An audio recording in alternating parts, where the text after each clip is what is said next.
Welcome to the Bald Guys Talking Fantasy podcast. Our guest this week is Matt Wentz. How you doing? Sorry about the loss in fantasy baseball. Yeah, you know what? I played a good and it was a fun year. So ready to talk some football. Even though I had a shitty team, football. No, man. I'm looking at it, and I really like the moves you made the last couple of weeks to sort of change around your team and stuff. So hopefully you can turn it around here. So beer of the week. We'll start off with our beer expert, Dave. Beer of the week. I got a favorite brewery of mine that's pretty close by to me up in Lake Zurich. Roaring Table. Their Tuba Solo. It's their New England. Nice, cloudy, juicy, slightly hopped, not too juicy beer. So really, really nice place to go visit if you're ever up this way. Matty? And you guys have been just crazy with the hoppiness. And I don't know. I kind of wanted to go a little bit more of the IPA, American IPA style, but I found this one a while back, and I haven't tried. I tried it, I sampled it, but I wanted to get a 6-pack. So it's Cruz Blanca, pretty cool can too. I think it's awesome. Can Chicago, keep all lines open and flowing. So it's a kind of what? Nothing. Oh, it's kind of like it's called L Train. It's like it's like an East Coast meets West Coast, somewhere in the middle. And I thought it was kind of cool because, hey, we're in the middle. We're in the Midwest. So I tried it again. I already had one. It's on my second one. It's got 6.2% alcohol, but it's very hoppy. More hoppy than you would think if it's supposed to be like East Coast meets West Coast. Really, I read the little thing on it, and it said how it was supposed to balance out the juiciness and the hoppiness from each side. So either way, I think it's a I think someone would think of it's really hoppy. For me, it's not, but I like it. I really am digging the American IPAs. They do it well with the I don't know, anything like that. That when we take our spin on things from different beers. So L Train from Cruz Blanca. Hear them, Dave? Yeah, they're off of Randolph Street, not too far from Haymarket. They have amazing tacos. Very good beer. Very, very good beer. One of the few Mexican breweries in the United States. I'm doing Metal Monkey. It's the Romeoville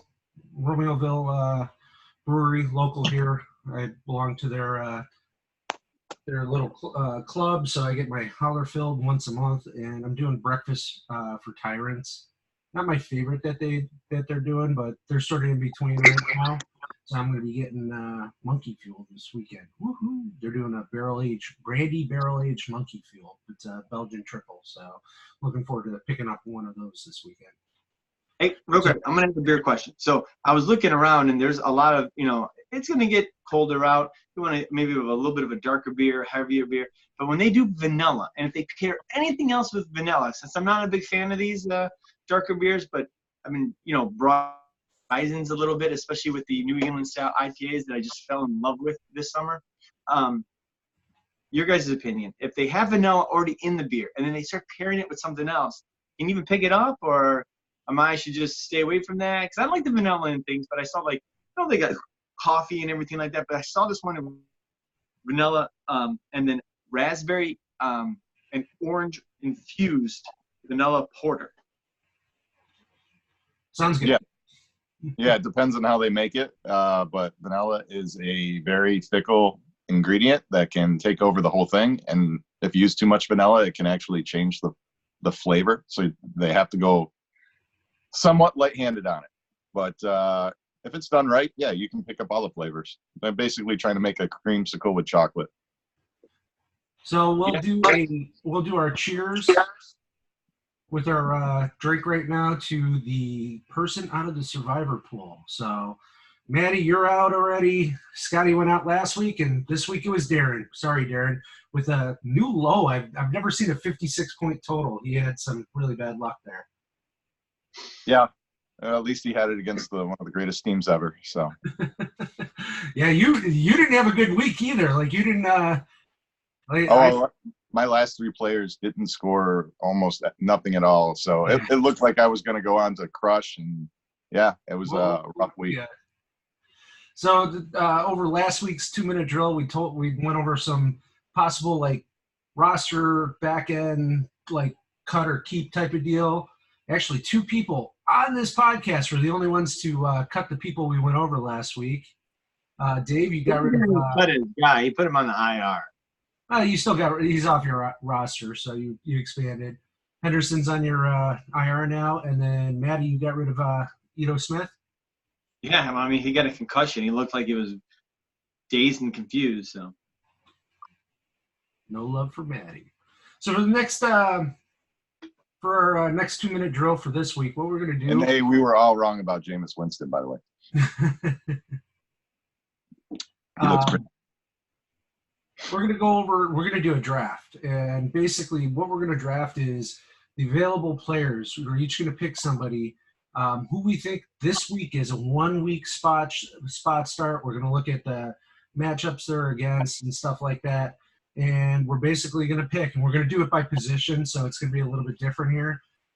We'll keep a track of the points, see who does the best at the end, and then we'll have you guys vote on it. So, here's we'll start off with Matty, QB. Who are you taking, Matty? Just for week 4, right? Yep. Yeah. Yes, we're on the waiver wire right now, right? Yep. Okay, I'm gonna go with because Case Keenum's kind of hurt. I'm gonna go with Kyle Allen. Okay, Kyle Allen.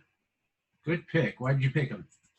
So I think if you put a average quarterback in a offense that has a outstanding running back and 2 above average wide receivers with a competent tight end and let's just say a C+ to B- offensive line, he can accomplish at least, like, I'm thinking a floor of like 17 points here, maybe 18 points. And he's got the chance. He has a chance. He's got some legs. He's also, little note. It's, athletic. Told me this. Drink. Wrong. He went to school in Houston. So, he's going back to his hometown. And I think he's looking, to show off what he's got. I think he has 82 tickets to the game that he's given out, is what I last heard. It was on Twitter the other day. I saw he bought 82 tickets for family and friends. Cool. Dave, who are you taking? I would put it between Kyle Allen and Gardner Minshew. I would go with Allen just because going against Houston, I think it'd be a little bit more of a shootout, so he'd have a chance. You're taking Minshew then because he already took him. You can't take? Yes. You can't take. I asked you if you could take the same person. No, I said no. All right, this is going to be a long 2-minute drill. All right, Gardner Minshew. Gardner Minshew. Okay. I will go Case Keenum. He's playing the New York Jets, who have looked terrible. Giants. New York Giants. Sorry. Yeah. They've looked terrible this year, so I'm happily take up Keenum on that. Comes back around to me. We're gonna choose running backs. You have to do a 1-week spot start. Ooh, it's really tough. But I think the what's it called? Cleveland defense can be beat on the run. So I would take Gus Bus. I'll take Gus Edwards on this. I think he has a chance at maybe getting a touchdown, but he's definitely going to be part of the game plan. He was last week, so I'll take the Gus. So back to me then? Yep. All right. I'm looking to see if Darren Sproles has had a good game. So hold on one second. Kidding. I didn't see his number called at all. There's really nothing here. Who came up with this idea? I did. Yeah. Yeah, I like it. I'm going to go Giovanni Bernard. Maybe he'll Okay. get lucky and get a little swing pass or something. Probably not, but whatever. Matty. This is against a defense that can't stop anybody. And the guy in front of him is sick or ill or some shit. The other guy in front of him keeps fumbling the ball. CJ Process. Yeah, good pick on that one. He's gonna he Probably caught good a lot of receptions and stuff, so he looked good. So last week, your turn again, Matty. Who are you picking at receiver? Yeah, I'm gonna go. He's still on the waiver wire until I pick him up, or I don't know, maybe someone else Yeah, picks him more. he's still, if they're currently on the waiver wire, you can pick them up. All right, so John Ross the third. Ooh. You haven't officially won him because I'm still considering another bid. So Yeah, I said that. I said until either I pick him up or someone bids me more. So okay, Dave. I'm gonna go Cortland Sutton. That's a good one. Sutton. Oof. I'm glad you picked that because I'd be tempted, but I don't like him against Jacksonville. So I don't like him against Jacksonville, but I'm not. There's too much going on here with Yeah, the rest. but hold on real fast. Jacksonville, what's his name's out. He's either angry or sick or he has mono. So really, they have no other covered corner that can cover either one of those guys. So there are other quarterbacks. Cornerbacks pretty good. I don't know. They have a good defense overall. yeah, that's Yeah, for me, Paul Richardson against New York Giants. I mean, I'll take Washington players over the Giants. Sometimes that he didn't look bad against the Bears last week too. So I'll take Paul Richardson. Okay, let me see who's at tight end. Might be taking a Washington guy too again. I'm gonna have to go with my. Very tempted to bid on him, but I just can't see myself carrying two tight ends. I love T.J. Hawkinson. I know he's been sort of away the last 2 weeks, but I think it was more of a matchup thing. I think the guy's a stud. Potential, like I wish we were keeping tight ends because I would definitely sign him for a long term if we were still keeping him. So I love TJ. So that's who you're taking? Yep. I'll take Witten. Got to go finally get a Cowboy. Okay. Matty, last pick. yeah, William was a good one. That was kind of what I was thinking. I guess I will go with Dawson Knox from the Buffalo Bills. Yeah, he's looked good too. What? He's looked good too. Your athletic podcast was talking that guy up this week too. So yeah, pretty good. Yeah, so that's it. We're gonna throw those picks up there. We'll track them. We'll see how everybody does. You guys can vote on who you think made the best pick at each position and stuff. I just thought it'd be fun to see what kind of players are out there. And as a one time, we're always talking about picking these guys up for like long-term contract or like long-term projections and next year and all that stuff. It's kind of fun to see who on a 1-by-1 week, real thin.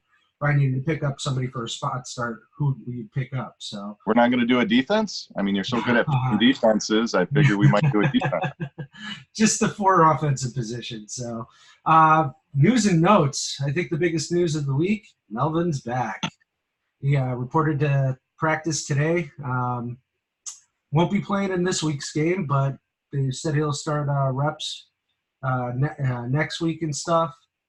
This obviously affects Brad's team, who has Melvin on his bench, and then we want to see how does this affect Ken, who's running with Austin Eckler, and Dom, who just got Justin Jackson from you, right, Matty? No, he's had him. He drafted him. Oh, he drafted him. Sorry, I thought for some Pick him up in free agency, one of the two. Yeah, one of the two. So how's this all play out for everybody? It plays out really well for Brad because you take Freeman out of that mix and you put in him. And I think Brad right now and Ken are definitely going to be in that top of the playoff mix. Yeah, I mean, I guess you can only say that it helps them. I mean, Brad, that is. And it would hurt Ken. But, I mean, I don't know. I mean, do you think really that like Austin Eckler's completely lost his gig? I mean, Oh, I no. think No. he's done a lot more than he did last year, right? Well, I mean, you look at it last year, he was a legit RB2, even with Melvin Gordon in the lineup. So, I mean, Yeah. he had one RB1 performance with Gordon in the lineup, and he's definitely going to be the best, backup out there because he still will produce for him. So, and I Ken's will not take hurt. Ken. I'd take Ken's McCaffrey, Eckler, and Chubb over almost anybody's 2 running backs and flexes in the league. I mean, Right. Yeah. He's not hurt. So I was again, yes, I was listening to the. Oh, I have no idea what podcast I was listening to. This definitely was not the Athletic. It was some other one. Maybe it was Fantasy Pros, or CBS. But they were saying how if you took your Gordon, traded to the Saquon owner, would you trade Gordon for Saquon? You trade Gordon for Saquon? depends if I was undefeated, maybe. But I think Saquon's going to be out at least. Well, I mean, they say 4 to 8, so you got to figure he's going to be 5 to 6 at least. So I would probably say no, depending on what the rest of your bench looked like. I looked at Scotty's. I mean, Scotty's taking a big risk right now. He's got a lot of people that are like he's waiting on. He's been waiting on AJ Green. He's got Saquon Barkley sitting. He didn't. I don't think he won the running back, the backup running back for the Giants. So it's kind of interesting to see what he's doing. Yeah. So, Yeah. I don't know.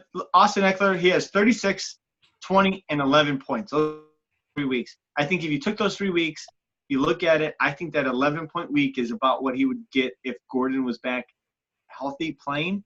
And I'm just looking down the stretch. Gordon should be back probably playing almost at full capacity Sunday night against Pittsburgh. That's week 6 because he's not going to play week 4. Week 5, he's coming back, 50-50. Then week 6 against Pitt, Sunday night. That's when I think you would see the takeover, if you will. Then it's Tennessee, then Chicago. Green Bay comes to them, and then at Oakland, then the big old matchup against KC. So Eckler's got I think he's got a 10 to 11-point floor. If he scores a touchdown in that, it could be 16, 17. So I still think Brad's got a good chance of, taking this on and, going with it. But I don't, Austin Eckler's got to roll. Yeah, for sure. He had it last year. He's going to lessen. He's not going to be as good, but Ken can absorb it. It's interesting that you brought up like the Saquon Barkley thing because just pulling up Scott's team, Carson's not looking good. He may lose his starting job. He's got Stafford and Trubisky on his bench along with Barkley, along with AJ Green. So he's got a lot of people. Like he could go 1 of 2 ways, and he's 1 in 3 right now, and he's waiting on people. So it's going to be interesting to see. He's got. I think he's going to have to get lucky to make the playoffs. So Go ahead. Go ahead. I know it got off topic. Sorry, my bad. No, that's okay. Week 3, we also saw a lot of new fantasy relevant quarterbacks make their debut. A lot of studs. So there was a lot of studs, some duds. Daniel Jones was the highest of the week at 35.24. Mason Rudolph scored a 15.46. Teddy Bridgewater in his first start. It's not his first overall, but first this year, 23.38. Kyle Allen, second highest at 24.34. And then Josh Rosen at 9.3. So obviously we can pretty much tell that most of those guys were studs, a couple duds in there. What do you guys long-term think on these guys? I was going to say one thing real fast. Is like the quarterback position for me has been just like horrible this year. And watching Cam Newton, just first off, watching him and just all the antics, like his clothes and his demeanor and everything, has just been like just a bad taste in my mouth. But watching Daniel Jones and like Kyle Allen, I think they're on different sides of the spectrum. Kyle Allen taking over for back. Daniel Jones is the up-and-coming new fresh fruit, if you will. And it's been awesome, and it's been fun. Bridgewater having a chance, I think that's just, I like that. He was drafted high. I think he was first-round pick, wasn't he? I think second round. But, Mason Rudolph, I'm not 100% sure on that at all. I think it's kind of maybe a bust. Who knows? And then I have nothing on Josh Rosen, to be honest. I honestly didn't even watch him play at all. But the other, 4 guys that kind of just said it's cool, it's fun. It's actually kind of, God damn, Daniel Jones, man, there's a baller. Man, that's just awesome to see. So I think that Scotty's, whoever picked him up, Scotty did. I think the dude's gonna go far. I don't 35 points every game, every week. No, I don't think he's gonna do that. But I could see him as a top 12 QB for the rest of the season. No, I disagree. I think he's got the potential to definitely be up there, but without Saquon there, what's their receiver? Shepard. Him always being in and out of the lineup and stuff like that. It's going to be tough for them to win. I mean, he definitely adds something to it, but until they build up that team and get some more pieces for him to throw to and stuff, I think he's just capped out. He had a good week. He wasn't playing the best team out there. He's got another really good matchup this week because he's probably going to play against them. But honestly, of the three, I think Kyle Allen. Wait, hold on. I want to argue that real fast. Just that. So he's playing Washington. He's already played Tampa Bay. So starting in Tampa Bay till the end of the season, or just until week 10. Then he has a bye. Tampa Bay 35 points. Washington, you don't think he's going to score big on that? I do. I said Washington, yes. Okay. Then Minnesota. They're going to be playing from behind, but Minnesota's coming there. Then it's at New England, a Thursday night. I don't know. Thursday night games kind of suck, so who knows? It's a toss-up.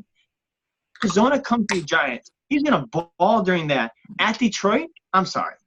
He's going to be good there. Dallas is the one that only one that I'm scared about is Dallas. Really? And then he plays – yeah. Dude, you're – okay. Yeah, that's tough.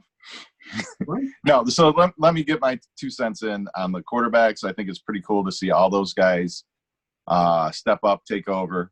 Teddy Bridgewater obviously had a much better game than I thought he would. Daniel Jones, awesome game against a weak team. He's got another good matchup, I think, going against Minnesota, New England, and the Cowboys. That's going to test him. We'll see where he's at. He's a rookie. It is what he is. But I'm going to ask you, Eric. Yeah. I'm going to ask you this because you're the Bears fan. You got Mitch Trubisky on your team. You got Matthew Stafford on your team. You pick up this guy. Would you drop one of your 2 quarterbacks? I don't want to pick on Scotty because I know what happens when you pick on Scotty. He wins the league. But would you keep Mitch Trubisky and this guy and Stafford, or would you let Trubisky finally go? Oh, no. It's tough because I don't know. You can 3 quarterbacks in our league. You can let them go. No, you can let somebody go. I don't know if it'd be Trubisky or Stafford, though. But he just picked up Stafford the week before. I agree. As long as you got money, but 3 quarterbacks, 1 guy out, 2 guys out, crazy. I guess. I just don't think he wants to change his team name. That could be it too. Although he's good at that too. But yeah. So, you don't think Daniel Jones is a top 12 quarterback from this point out? What do you think he is then? Well, he's no what's the guy on the Buffalo? He's no Josh Allen. Yeah, he's no Josh Allen. Josh Allen's a top 12 quarterback right now. No, he's not. He's a top 15 running back that happens to play quarterback. Well, but that's what we play. I know, I'm just kidding. Anyways, no, I think he's mid-teens. I mean, listen, first week out there, okay? He's playing a bad defense. You can use a rookie. I mean, the guy's got limited snaps in college and stuff. He's brand new out there and everything. I mean, he definitely has a talent, but all right, from this point out, Daniel Jones or Trubisky, who would you rather have on your team? Yeah, good question. You got to pick one. Sorry. I got to pick one? Yeah, you got to pick one. You got to pick one. I'm going Trubisky. And listen. You're an idiot. That's why you've never won this thing. Never. No, let me explain. I mean, he's still a rookie. He's playing on a worse team. with worse passing options.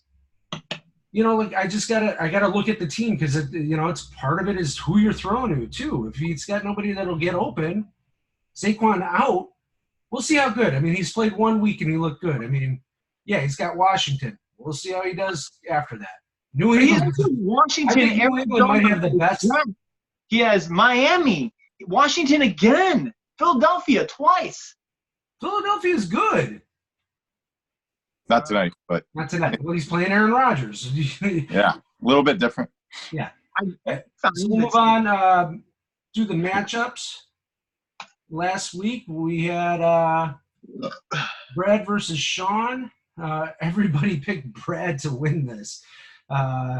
Me, you, Matty, we counted your picks last week, so everybody picked Brad. Brad ended up winning 83, Brad ended up losing 83.28 to Sean's whopping 123.02. Had some really good. I was wrong about Cooper, man. Your boy from Dallas. He's looked good this week, and Ingram balled out for him, so he had some good performances. Brad he played Samuels, and Samuels did nothing, and who knows what's going on with Todd Gurley at this point. So what's going on, guys? It's a lot of low numbers. Again, I still like Brad's team, but we'll see what happens. It just goes to show it's fantasy. Nobody knows what they know until you play the freaking games. Yeah, I think Sean benefited basically big on Ingram and the amount of touches he's got. I don't think, I'll be honest, unless they play Kansas City or some high-power offense again, you're not going to see Ingram score 34 points.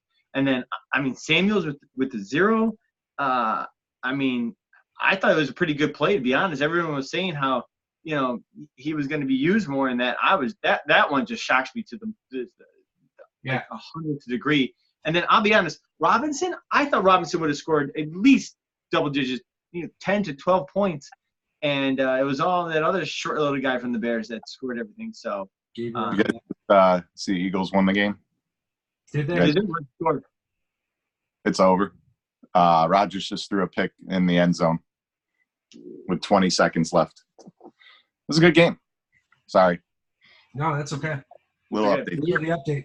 Breaking news. We got to have a breaking news button. Breaking news. Moving on to Memo and PJ. It was the battle of the number 1 and number 2 quarterbacks of the league. Memo's quarterback outclassed PJ's, and that's about it. Everybody else got demolished on that team. Julio had a decent week at 23.8, but Mike Evans, 42 points for PJ. Everybody else did okay, but 42 points definitely helped them get that 142.58 over Memo's 86.76. Yeah, damn it. I would have gave you Geronimo Allison for freaking Mike Evans, man. At least he's still playing and he got some points.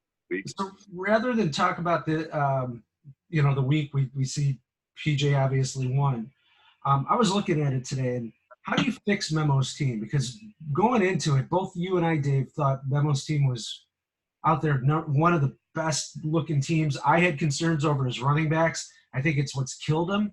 How do you fix it? What does he need to do? Oh, you missed it. You had to pick up the waiver wire stuff and pay attention to that, and he obviously didn't. So there's no way to do it unless you make some type of huge trade.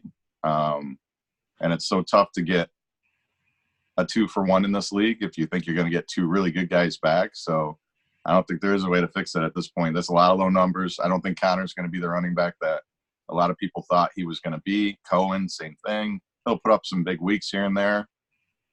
Cooks, Himes, it's bad. He's in trouble. Gallup's hurt. He was doing good. Tyreek Hill's hurt. He gets those 2 guys back. He plugs them in. He's got capability. I guess you try to trade one of those guys and see if you can get back in it, but probably won't happen. Yeah, I offered him a trade a while back. Again, he denied it. He said he wanted to stick with this guy. Honestly, at this point in time, he should have taken it. Would have helped him a little bit. But I even offered him how much cash he wanted for Hill. He hasn't got back to me, but I honestly would think he could take Jones, trade him to Ken, or even like I mean, I'm not saying that my guys are any good, but I mean, I'd be willing to trade one of my running backs or someone to him. I know other people would maybe trade him to him, but I think a good trade might be you take Jones, flip him to Sean. I mean, flip him to Ken, ask him for Eckler and maybe Michelle. Then you get the 2 running backs and hope that Michelle comes back, and it would be something that could, might be able to jumpstart his team a little bit. I'm saying hold on to Jones. I think he should put up Patrick Mahomes. He's sitting on Brady on his bench. He can't play both of them. You don't put up if he's trying to get back. Like honestly, you would want the world for him, and no one's going to give him that. Not in our league. Our league is full of everyone in our league, except for maybe me, looks at they want to win the trade. And beyond that, it's still tough to get a really good 2-for-1. I think Matty brought up a good 2-for-1, but it still is it worth Julio Jones? I guess if you have a lot of holes to fix on your team, possibly. But Sony Michel and Eckler for Julio Jones, if you're in a regular position, you never offer or take that trade. Right, but then he kills his receivers. I mean, yeah, he's sitting on Hill. Hill's on the bench. You don't know when he's coming back. I'm saying hold on to Julio. Patrick, I mean, he's got Mahomes for $7 for 3 years. Somebody's going to pay that for. Somebody's going to look at that and pay a number one, like solid number one running back. I'm looking at somebody like, okay, Sean lost this week. He won this week, but he's still 1-2. I mean, would you do Mark Ingram for Patrick Mahomes straight up? Oh yeah. No, I would want way more than that. I would also. I agree. No, you're right. I'm sorry. You said straight up. If I was Memo, I would want more than that. That would be the starting point. That's not even like to me. That oh my God, no, you're so far off. Like I'll tell you right now, if I had Patrick Mahomes and I was Memo's team, I go to you, Niz, and I say, you want Patrick Mahomes? I already know you have, whatever. I want Kamara and I want one of your quarterbacks back. No, nobody would do that. Then that's why you want to do it. I'm just saying, he is that caliber. It's like it's. What has it done for him? A top quarterback caliber does nothing for your team if your running backs suck. That's my whole thing. You paid $100 then in the draft last year or this past year for what's his name? Kamara? No, in baseball, you paid $100 for a guy, right? Yes. What's he going to do for you this year? He didn't do that much for you this year, right? Right. It's for years on. He has this guy for multiple years. If you think that the best quarterback, the guy that is, I mean, I'm sorry, he can make your team better than anybody else's team as long as you have the right pieces to it. That's all I'm saying. Basically, Memo goes, it's a lost season then, and there's no righting the ship. Then that's a different story. But I'm going to take Patrick Mahomes for $7 and just go into the draft next year and try to, hopefully my team's better. I draft better. Sure. Okay. I would say I'd be asking for like Mark Ingram and Boyd at least, maybe cash, maybe open contract, but it wouldn't be straight up just for that. No. Because what's Mark Ingram's contract? It's probably a year. Yeah, I just, again, I don't value the quarterback like most people do. So, yeah, I understand he's a yeah, but there's the quarterback. Wait a minute. You think you're Wait. There's a lot of podcasts that are like amazing on your team. There's a lot of podcasts that are that's saying, fine. Can I speak? It was a good discussion. It was a good thought experiment. I mean, it's good. Dave, wait a minute. What? Can I make a point? There's a lot of people that are taking Mahomes now and moving him up into a second-round status. He is in your running back category status because he's that good at that position and that consistent. He's outscoring most running backs, all running backs, really, probably. Yeah, but on top of it. So he is a different entity when it comes to that position, just like kind of Travis Kelce is for tight ends. Right. Oh, I got one for you. I just found it. Listen to this. Patrick Mahomes, he trades Patrick Mahomes to the person he's playing, Laura. All right. Okay, Matty's frozen. Wow. I like that, Matty. Hey, All right. Well, hopefully Matty will be able to get back in yeah, here. technical difficulties on Matty. And hopefully everybody can see this screen because it definitely froze on an awesome spot. Darren, you played Dave, or Darren played Dave this week, and everybody picked Dave to win. So, and he did not disappoint. Darren had one of the lowest point totals, or had the lowest point total of the year so far, running at 57.2. Dave's team did okay. I mean, really no special weeks out of any of your players, but they all did solid. They all showed up, and you ended up with 101.1 points. Good job, Darren. Or Dave, sorry. Are you okay? All right. Yeah. So this is my question to you. Darren finally, I think he picked up or has been bidding on some people this week. Yeah. He is now, what, 2-1? 1-2, I'm sorry. And he's bad showings every week so far. Do you, in the next week or two, if you lose, go 1-1 or go 0-2, do you sell if you're Darren? Oh, yeah. Yeah. I don't know who.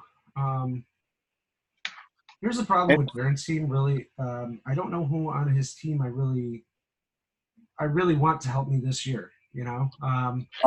Aaron Rodgers. I mean, I would take Aaron Rodgers. Somebody would. With somebody me, without a quarterback. Yeah, my quarterback's struggling, and I would start streaming them, I guess, the way it's going. I thought it would go better. I'd take a shot as long as it was cheap on Stephon Diggs, assuming I'm pretty sure he doesn't have a long-term contract. Greg Olsen was an anomaly.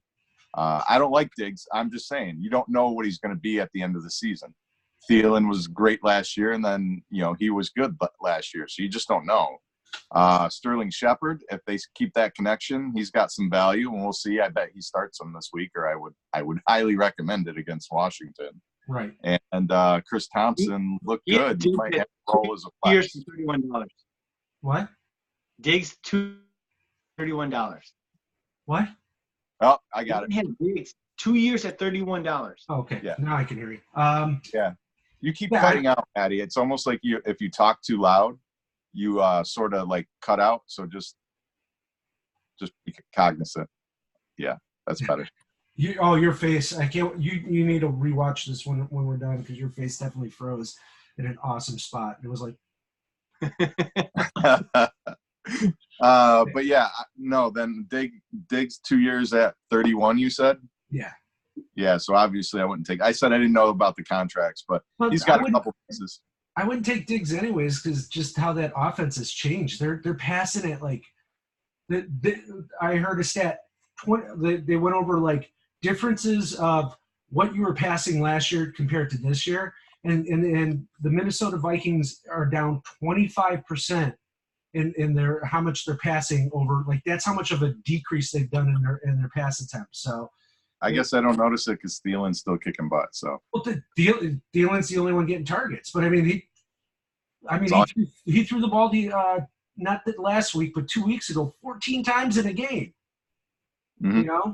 It's like opposite Patrick Mahomes, where you're not getting anything out of him. But he's also like getting pressured a lot. That offensive line on pass protection is horrible. So it's not totally him either. The only reason why I think the Bears are going to pull out a victory this week against them is because their offensive line is terrible. Hey, all right. Real quick question. We're just on Darren's team.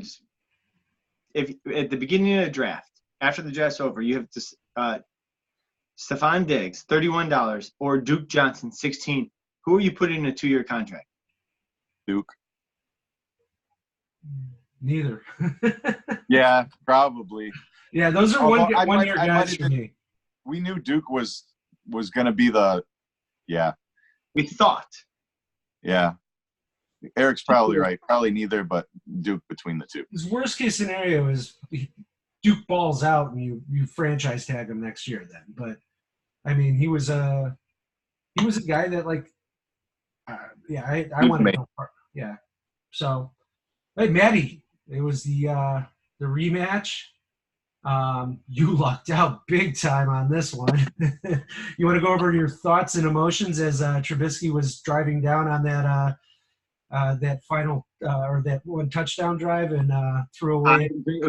I was drinking a lot of beers. I ran out of like one beer, and I started drinking Old Milwaukee Light. I had drank 6. I don't know. I drank about 30 beers that night.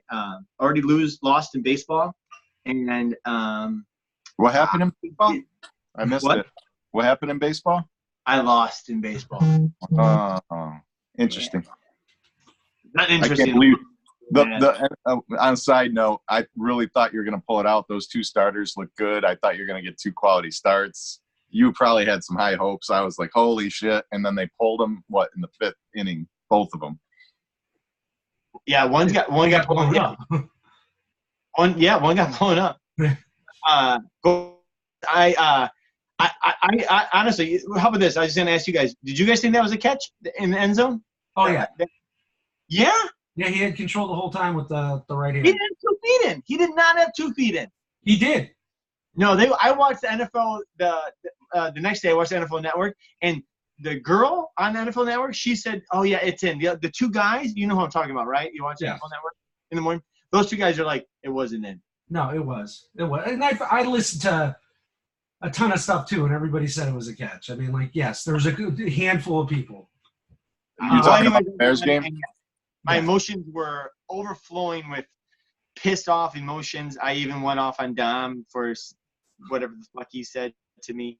I was just getting madder. And then finally through that pick, I was like, dude, that's awesome. And then it was a quarter and a half that I sat on the couch drinking beer, just praying that they were just going to run it. And they did. And I was like, woo, I won. Well, congrats on the win, Matty. You squeaked it out.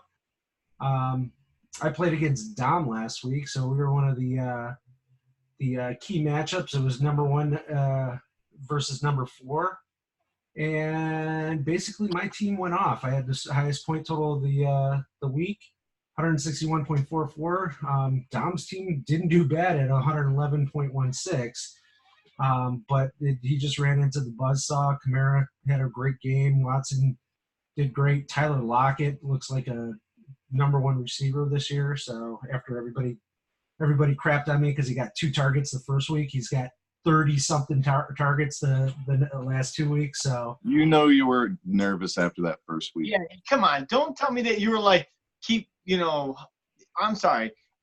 I'll tell you right now. Every podcast I listened to this week so far, they've said Watson he passed more than he should have, and he got lucky with the touchdown to the tight end. Kamara got lucky with his 1 huge run that he got, and they said that Lockett should never have gotten 2 or 3 of those targets that he did get or catches that he did. So you had a great week. I'm not denying it. The facts are you got 161.44 points, but I'm sorry. You had 3 guys ball out that just – I understand, Matty. It's hard for you to say anything nice about my team. Dave has the same issue. He's going to pick against me this week again. So Not true. I'm going to talk about how you finally got lucky, and Green Bay scored you some points last week, so that was good. But he's got 1 point in this week. Yeah, they didn't do much this week. Do you want to trade Matt Ryan? Sure. Okay, we'll talk later. Ken and Laura, that was the other key matchup. It was number 2 against number 5. Definitely Ken had the better-looking team going into the week matchup-wise. And Ken destroyed Laura. Laura only scored 89.22 points. McDonald got hurt. Her kicker only got her 3. Galladay Detroit won and somehow pulled out a victory last week against they scored a lot of points against the Eagles, but somehow Galladay didn't catch any balls for her. So Ken, just solid performances. Kupp, McCaffrey did what they're supposed to. Prescott again. Prescott looks like a solid top 3 quarterback for the year. So yeah, good matchup between the 2. I think Ken's got a dominant team though. Who was is he the number 1? I'll ask you guys this: is he the number 1 for the rest of the season so far? Like, if you had to pick a champion right now, would you go Ken? Yeah. He's been the most consistent, best points. I would not. Not favorite. Who's your favorite then? Who's the guy in the leading the pack right now? I mean, stuff happens. Somebody gets hurt. Somebody loses Saquon or something. McCaffrey could get hurt, but who's the leader of the pack in your mind, Matty? So I still like Dave's team. I hate saying that because Sessy's playing me this week. He's got some. I might pick you this week, Matty. What? I might pick you this week. No, but I mean, I still like Dave's team on it. I like PJ's team. I think that PJ has the consistency during the week. During week and week, he can flip and flop more than anybody else can, to be honest. And then the other team is Brad's teams. Those three teams, and then you throw Ken's team in there. The one thing I'd probably, if I had to choose one team, I might choose PJ or Brad. I can't decide.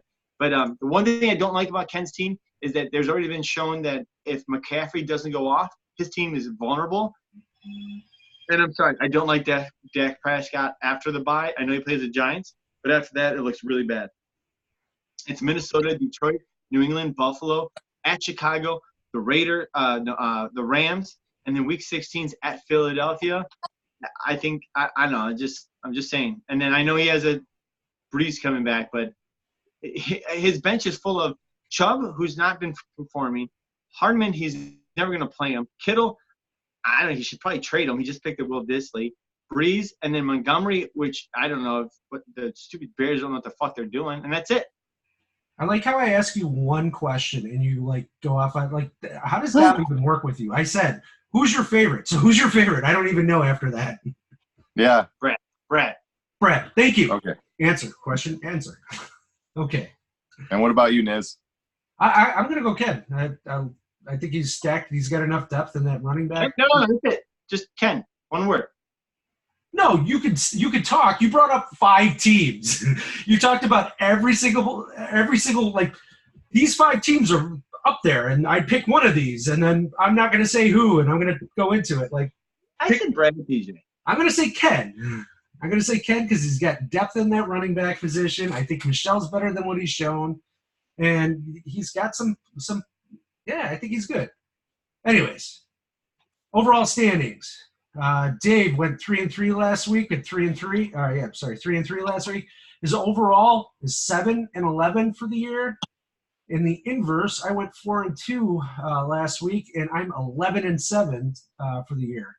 The guess, so Matty, we counted yours. You went 3-3 just like Dave did last week, and 4-8 overall for the year, or guess. So, Matty, guest topic. What you got for us? So since you just made fun of me, I listened to the podcast on my guest topic.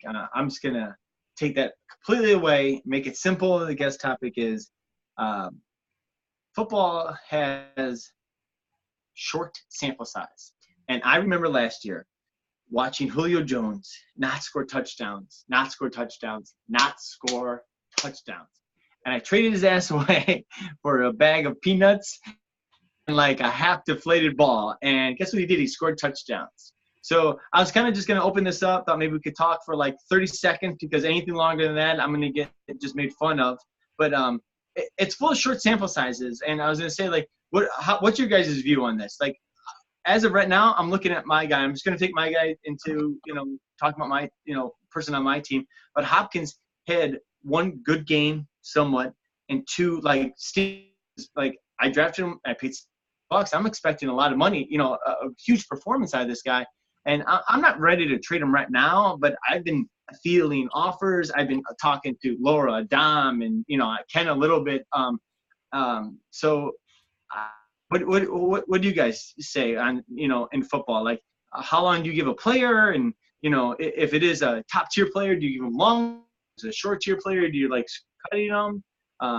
And then the one I was going to, another one on my team that I was going to talk about was MVS, Marcus Valdez-Scantling.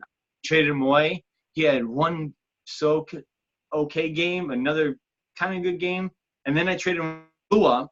But then again today he didn't do anything. So what do you guys say? In short sample size in football, how do you react to players? So I would say with Hopkins, I would hold my ground. You have to look at wide receivers again. And we had this topic on that first podcast. But I mean, like in general, I'm talking about John. My guys, I mean, yeah, I know I'm going to hold my ground on Hopkins. But I mean, just in general, when you see a player in your team or other teams that are struggling because you're going to have these short samples, do you guys take that into consideration, and how do you play with that? What do you guys think of short sample sizes if a player's not doing well? Well, this is why you have to really field good players across the board on the starting lineup to support, your guy that's going to have a 9-point game. A 9-point game is not bad. It's not great, but if your other guys are outperforming their expectations, you can take that from week to week and understand you're going to have that peaks and valleys. So, it's different than baseball. Baseball, you got a whole week to prove yourself, and then you got 3 times as many weeks as what you're playing with. So it's different. Football makes you want to jump off one week and kill yourself, and then makes you jump for joy the next week. So it's just like this week I was much lower than my huge week the week before, right? So you got to balance that, and that's where a lot of luck comes in, who you're playing, the teams you're playing against, and stuff like that. So I think you kind of, especially with superstars like that, you got to hold your ground, be patient. The MBS, that's where those are the players that you got to figure out the trades, who values of those people, and how you can get a return, or then you fucking sit on them and they sit on your bench, and you just got to put them in the right situations and hope it works out. That's fantasy football to me. So a guy on your team, Dave, that I've looked at last year and this year is Jarvis Landry, and you got $20 at 2 years contract too, so that's tough to move. But what are your thoughts on him? He's the guy that I'd be I am ready. I would be ready just to drop his ass right now, even though I'm paying $10 for next year. He just did nothing. So he was never anything more than a flex player for me, in my hopes. I used him once. He had the value during that one time. The thing, he's tied to the quarterback, and that hasn't paid off the way I wanted it to. But I'm not concerned about that. That's done. It's paid for. I'm not dropping him. There's no thoughts of dropping him. He's going to be on my bench, and he's going to be plug and play when I need him. And so far, my flex players have worked out, or I haven't needed them for their points that they underproduced on. So that's why it's important to have 2 or 3 guys on your bench that you can put in that flex position based off of matchups. So based off of your question and stuff, or going off of your question, Matty, definitely I look at like consistency charts, and I look at certain like trends, and is this player still good, or is there really like a drop off type of deal? Like Julio Jones, I actually ended up with him. Scotty traded him to me, and a lot of that was because, and like I traded him Juju for. Like Juju was on a low contract for 3 years, and I basically picked up Julio for a 1-year contract because when I looked at it, it was like week 4 or 5 when I made the trade, and he hadn't scored any touchdowns. And like you knew he was good for 8 touchdowns every year, and it wasn't like he was any worse. Like he was still the best receiver out on the field, so you knew that they were going to come. Hopkins is still the best receiver on the field. I have no doubt in somebody like that. MVS situation is different because I think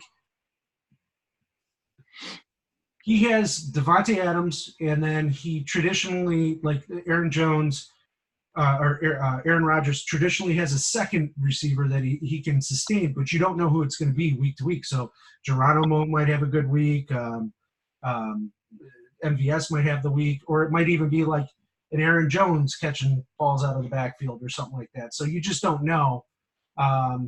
It's tough. You just got to look and see what the overall expectations. A lot of times those projections that these analysts come up with at the beginning of the year, they sort of do end up like where they're at. Like I'll pick up a different. We'll use a different example. Sony Michel.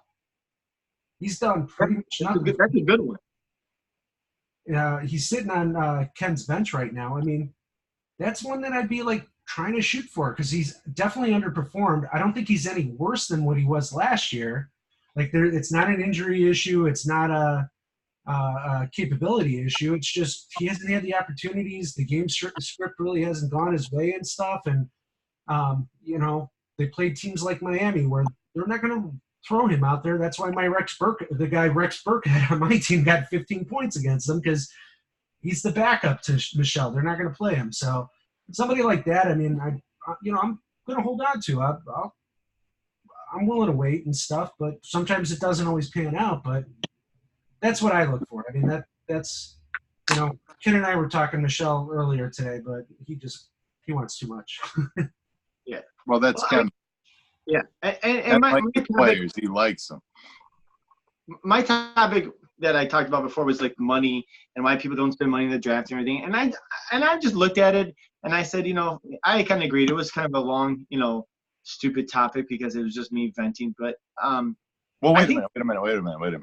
I think your money topic is very interesting and important. You went on way too many sub parts of that, but money has now been devalued in this league, especially if the team already has it, like yourself. When you were trying to do trades and thinking about that and taking that into an account, you had $30, and now when somebody offers you, or you had more than $30, right? You had 38. I did 38. So now 37, I think. The most somebody can offer you is $12. So now contracts. Actually, I was wrong. It's not 50. It's 40. Even more. So now nobody could offer you money other than $2 or a little bit more because you would maybe buy somebody and towards the end of the season. So money has now greatly been devalued, which is a very interesting topic to me. We talked about it a little bit before the podcast. I thought that was a very interesting concept. I think there's plenty of people that don't pay attention to this stuff, that don't realize that, and they probably don't listen to this podcast either, that aren't really going to figure that stuff out. So the trade deadline is going to be hugely different because now, before you could give up so much money, you could, that was part of somebody's game. Now you're going to have to give up those bench players that you need to interchange. I think it becomes a much harder trade environment towards the end when somebody is selling, especially if they have that money. It's going to be very interesting. I can't wait to see the trade environment at the end of the season and how that goes now. Yeah, and to wrap up what I talked about, or what my topic was just, I just looked over the last couple of years and people sit on players. Like Ken sits on players. Darren sits on players until he trades them, and then at least a couple of years he's played in this, that I can remember, what I saw. He sits on players and then he gets some money, and that's what it is. Other people sit on players. Like Scotty texted me earlier. He's like doing the Google Docs, and you've been active. I'm like, yeah, where have you been? Like, I'm sorry, everyone should have been active. Memo should have been active. Even with $12, everyone should have been more active. Dom has had $93 going into it and spent like maybe – I mean, he got Gallman or whatever the running back from the Giants are. But, I was just looking at it. We talk about Darren's team. It looks like probably the worst team in the league. Would you agree with that or not? I would say so. Yeah. Because inactivity and also, too, thinking now, Dom with $90, there isn't a player that should come up for a bid that if he doesn't want him, he doesn't get. That's great. He's going to lose money. Well, now he's got like 80 something. But anyways, I'm just saying Darren has $54 right now. Scotty updated it. This is live. $54. He has $14 that as of right now, if it ended today, he would lose. And on his team right now, just to say like 1 year contracts that he could trade away, Sterling Shepard, Kevin Coleman, Aaron Rodgers, Olsen's defense, Matt Bryant, a kicker, and Duke John. It's okay, but no one's gonna. I mean, I don't know. I think what you said, Dave, is gonna be. It's gonna be crazy to see what happens at the trade deadline. I think there could be less because, like you said, people so much want to hold on to their players and stuff like that, and that's what they're gonna have to give up now to get that better player. It's going to be very interesting. Yeah. So, like I said, people I think hold on to their players too much. Is my personal opinion. I think people should throw out their guys that aren't doing so well.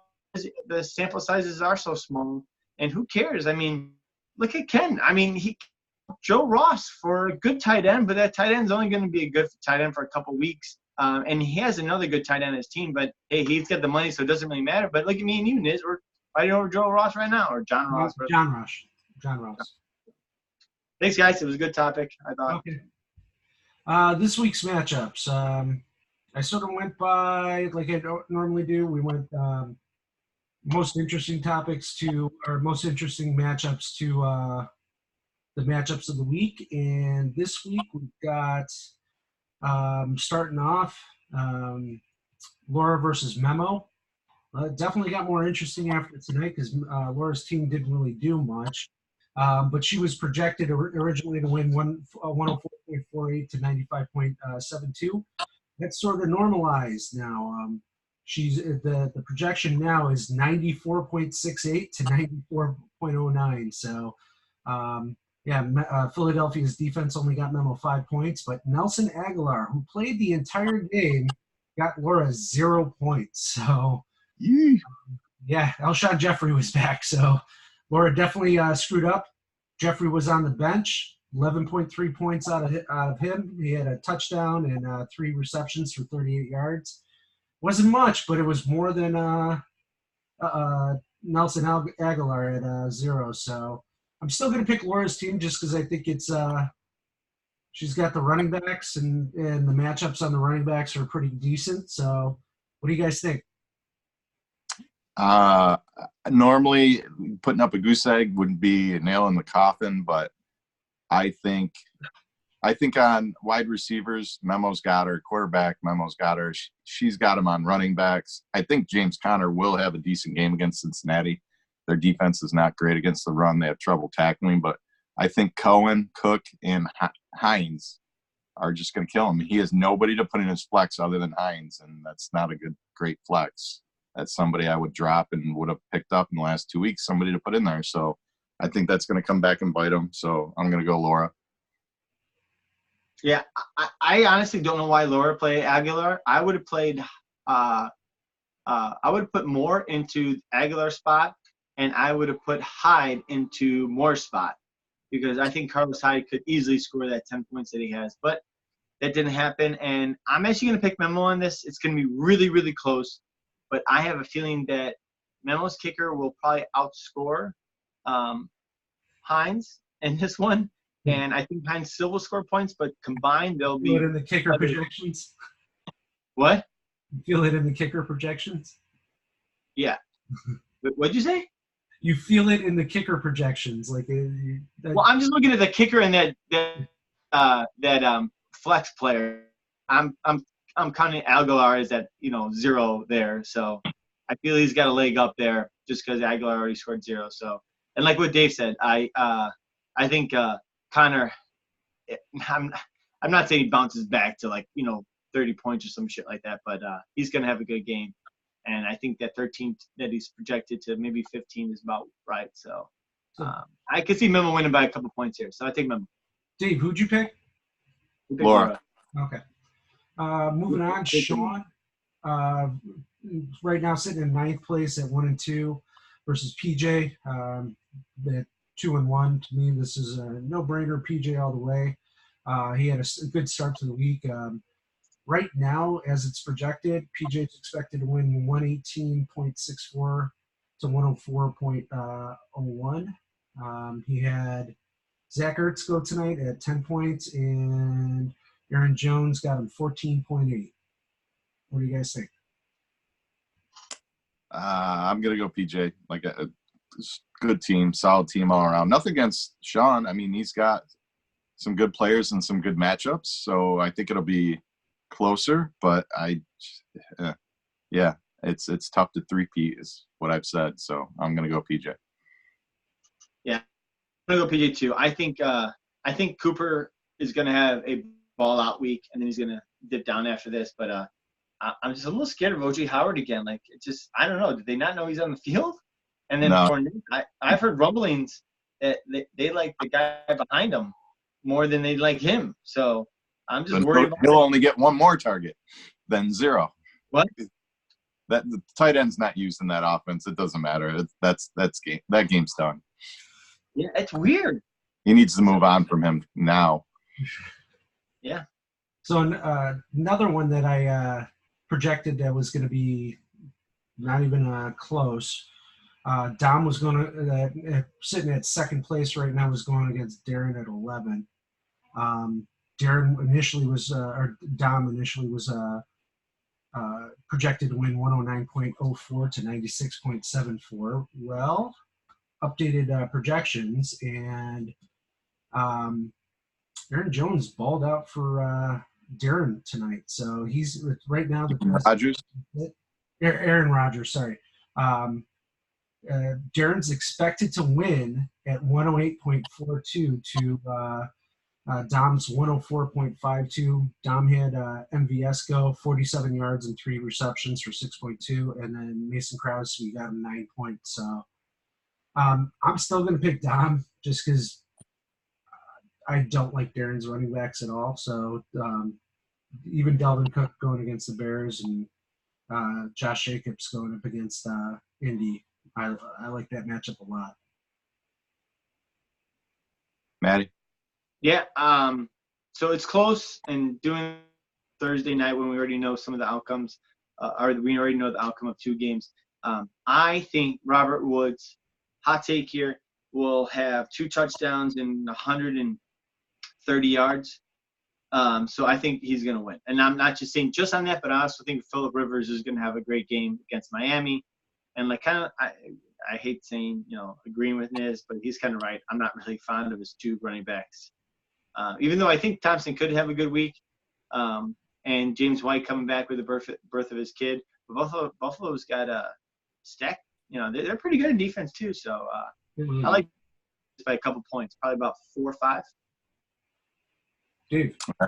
Yeah, I mean, Dom's got the good matchup at quarterback. Woods is going to look good.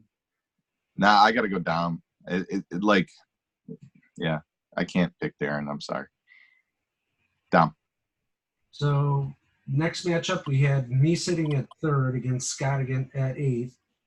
It was going to be the matchup of the $80+ dollar running backs, but I'm the only one with one left. So right now, I'm still projected to win, even though my defense got me -1 points tonight, and Elliott got him 4 point after PATs made. So he's sitting at 4 to -1. I'm still projected to win 111.06 to 108.4. I'm still going to go with well, here's the thing. I was looking at it. I'm going to do it. I'm going to pick Scott. I'm going to pick against. What the fuck is wrong with you? I'm going to tell you why. Jesus Christ. You got Juju against Cincy. These are, look at his matchups. He's got Daniel Jones against Washington. Oh, my God. You can't say anything about Daniel Jones. You're sure he's the worst quarterback ever. You said he's a top. Dude, no. Daniel Jones against Washington. Juju Smith-Schuster against Cincy. He's got Keenan Allen going against Miami. Carson against Arizona.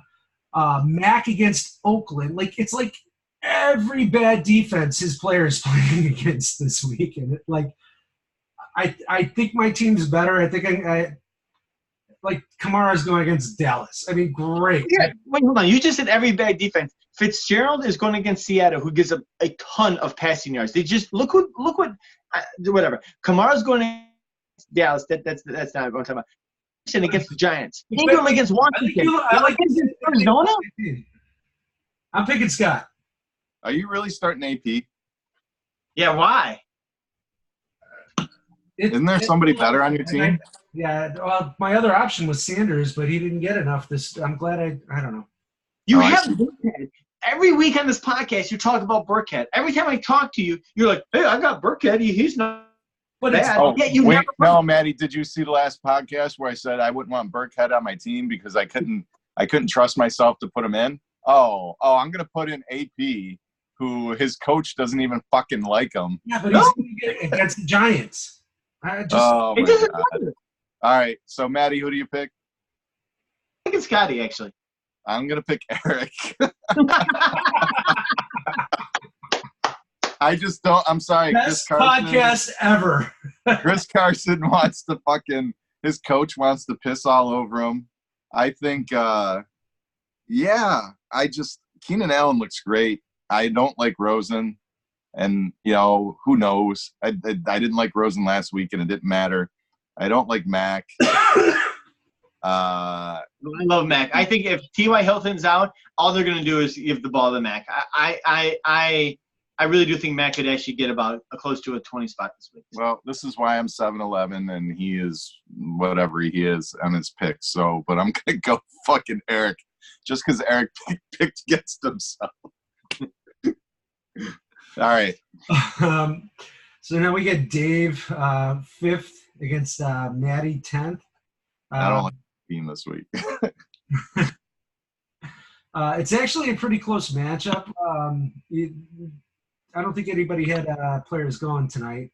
Right now, you guys are projected at 115.55. Dave's got a slight edge over Matty at 111.08. So this is one of the matchups of the week for me. Or I put it in there. Right now, if I had to pick, actually, You have to pick right now. I'm leaning with Matty. Yeah, like you got the. I'm looking at the matchups. You got Hopkins at Carolina, Robinson at Detroit, Kerryon Johnson at KC. I'm gonna go Matty. Matty? Yeah.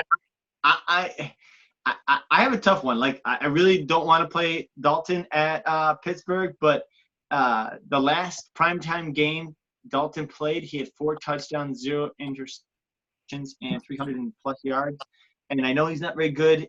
He usually throws up on himself in primetime games, but the last 2 have been really good. So the one thing that's causing me trouble is Brissett's probably going to be playing without Ty, so I don't even want to touch that yet. I want to say myself, but I mean, Dave's got some good guys.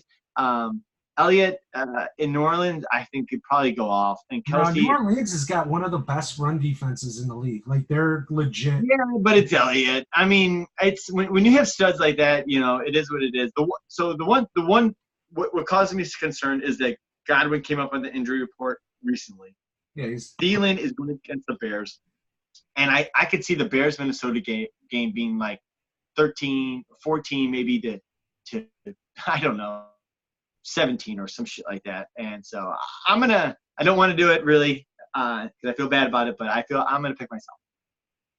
And I said I'm not picking against myself, but had we had this conversation week 1, week 2, even week 3, Matty, you did a good job at fixing that horrible piece of shit lineup that you threw out there the first 2 weeks. Yeah. Even with trading away Evans for Brown. So kudos for you. You did a good job. You're in it. I don't feel good about this week, but I won't pick against myself. So I'm picking me. But good luck to you. I hope you lose. And then I hope you lose as well. Yeah.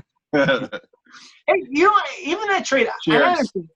I got shafted. I was telling Scotty this. I got like $16 going in next year. Probably even more. I'll probably have $31 in negative contracts. But I got McCoy out of it. I needed to make something huge. And you know what? Maybe Brown comes back, maybe he doesn't. But I'll just say this and leave it alone. Evans is the most inconsistent top 12 wide receiver there is. He could have weeks that are like he did last week, and he could have weeks like he did the first 2 weeks. So I'm done playing that game. It's the 3rd year with that shit, and I'm done. So Andy Reid loves McCoy. The dude wears Nike Air Force because McCoy picked them out for him the first week he was back. So for the premier matchup of the week. We got Ken in first place at 2-1 versus Brad in fourth place at 2-1. Right now, the updated projections. Darn, I should have had that up. Brad is still an underdog. Yeah, he's still an underdog. With Adams performing at 8 points over what he was supposed to do, he's still an underdog, which just goes to show how strong Ken's team is. Crazy. So, yeah, Adams had 180 yards receptions, 10 receiving yards, or 10 receptions, 180 yards. I thought he scored a touchdown. I thought he did too, but no, he didn't. Apparently he didn't. So right now, yeah, he's still projected to win. Looking at it though, Gurley against Tampa, Brooks against Tampa, Freeman, Jacksonville, Eckler at Miami. I'm gonna go Ken. Eckler at Miami. He's gonna score like 40 points. Matty? I don't think he will. I'm with I think it's gonna be close. I'm sorry, you broke up. Who'd you go with? I'm gonna go with Brad. I think it's gonna be close. I think that Ken's gonna fall short on Edelman, and I don't think Cup's gonna have a performance like he did the previous week.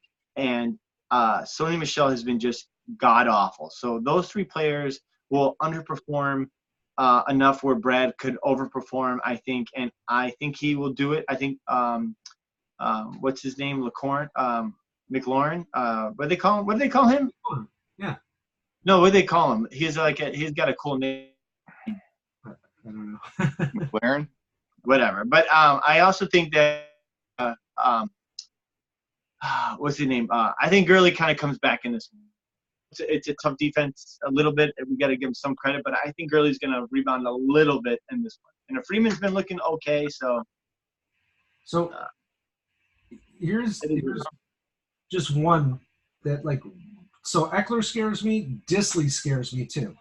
If you look, Hawkinson, first week played Arizona, 25 points. Who'd they play week 2? They played Baltimore.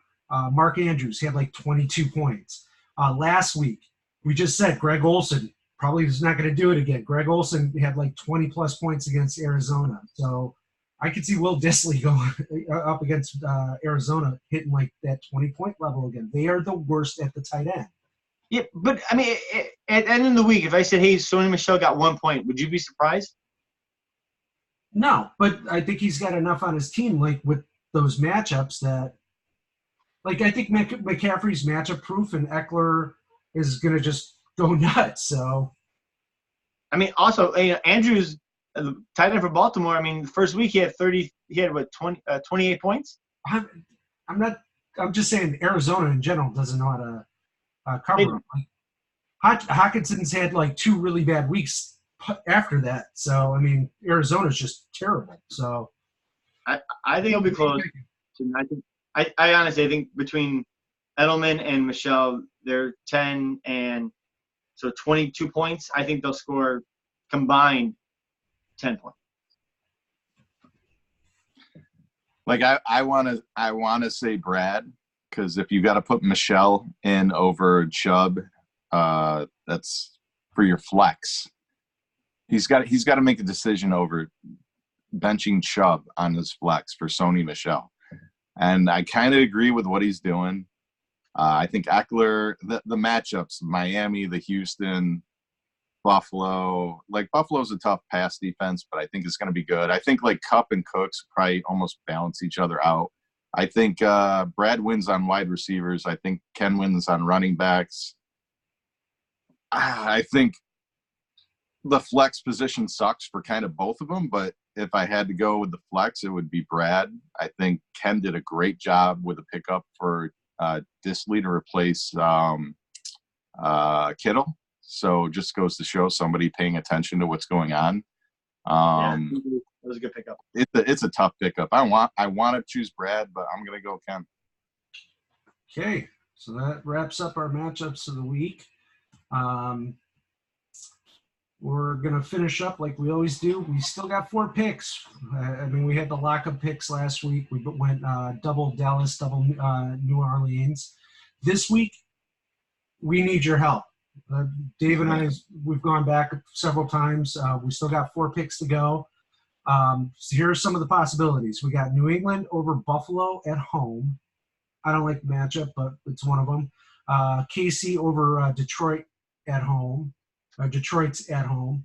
The Rams at home over Tampa Bay. Chargers over Miami at home. Indy home over Oakland. Baltimore home over Cleveland. Seattle over Arizona at home. What do you guys think? We're feeling Chargers over Miami, of course. And we're feeling Seattle over Arizona. So we need help on those other ones. Eric did want to pick who tonight? Who'd you want to pick tonight?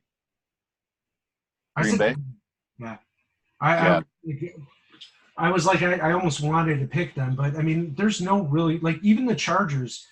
Here's the thing: is it's as bad as Miami is, they have to go to Miami where it's like 95 degrees right now and like 100% humidity, and if you're not used to that, it's very tough to travel to Miami. So, yeah, I'm inclined to pick it, or like it's still one of our like for sure picks, but I don't feel good about any of the picks this week.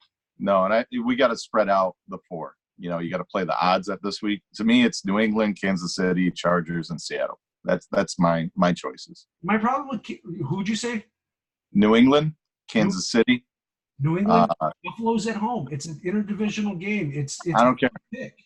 New England's going to take care of business. I get it. It's one that I don't want to do. I'm not picking Buffalo on that. I'm not going to. I don't want to. I mean, Rams over Tampa Bay. What about Indy over Oakland? No, if T.Y. Hilton's not playing, that could go either way. Okay. I mean, I see the case tough. for Detroit. I mean, that's even a tough one just because Detroit's look okay. I mean, they're undefeated still, technically. No, I'll take Kansas City. Kansas City can overcome them. If it turns it, I'm all right with Kansas City. If I die with Kansas City, I'm all right with that. I'm okay with Kansas City. I feel worse about the New England pick. I don't know, Matty. What do you think? This is the conversation Dave and I had last night when we were talking about it. What's your thoughts on it? Different perspective. So the Chargers against Miami, that lock. I mean, come on. I think if they lose, that's crazy. First off, so I agree with that wholeheartedly. Hey, Matty, pick against Miami every week. At least one of the 4 picks or whatever we have. Always pick against Miami, right? That's like our strategy. Good. Right? Yeah. My upset special, though, is Arizona beating Seattle. I think they are at home. I think finally that offense is going to get clicking, and I would not pick that Seattle over Arizona. I just stay away from it as mine. I think what Dave said wholeheartedly is correct. I think New England will win against Buffalo. I think it's going to be a little scoring, but them going up there – they're just so good this year. This is just, again, one of those years as you're looking at New England, it's just like, wow. And then the other one that I kind of like, really, honestly, I think Cleveland's falling apart. I just think this is like the decline, and it's like Tim Couch and whatever the head coach was back in like 2004 back then. But the 2 that I like the most out of this after the Chargers in Miami are Baltimore over Cleveland and New England over Buffalo. I'm not saying that Kansas City isn't going to win against Detroit. That game, I think, what's the over-under on that game? I think it's like 48 or 52, somewhere in that range. And I think it could be really high scoring. It'd be something that I would be like sitting at the edge of my seat, biting all my nails on that one. But that Seattle-Arizona game, I personally would stay away from it. I listen to 2 different podcasts that are just strictly betting podcasts. They're different podcasts. They're probably known as because you never, like, one of the rules in betting is you never go against the interdivisional home dog. Like, but that's betting. Like, there's no lines in this. I just think Seattle's going to win outright. You know. So, but that's interdivisional, isn't it? Arizona, Seattle. Home dog. So you don't want to bet that against the line. We're not worried about the line on this. All right. Well, all right. So then you're right. The podcast I listen to is they talk about the line. They talk about the over under. Right. It's 2 separate things. But you guys, it's just whoever wins then, right? Right. There's I no. still want to do it. I personally think that Arizona can't just straight up win that game. So I'd be scared off. I love you, but that's one of our locks. But All right.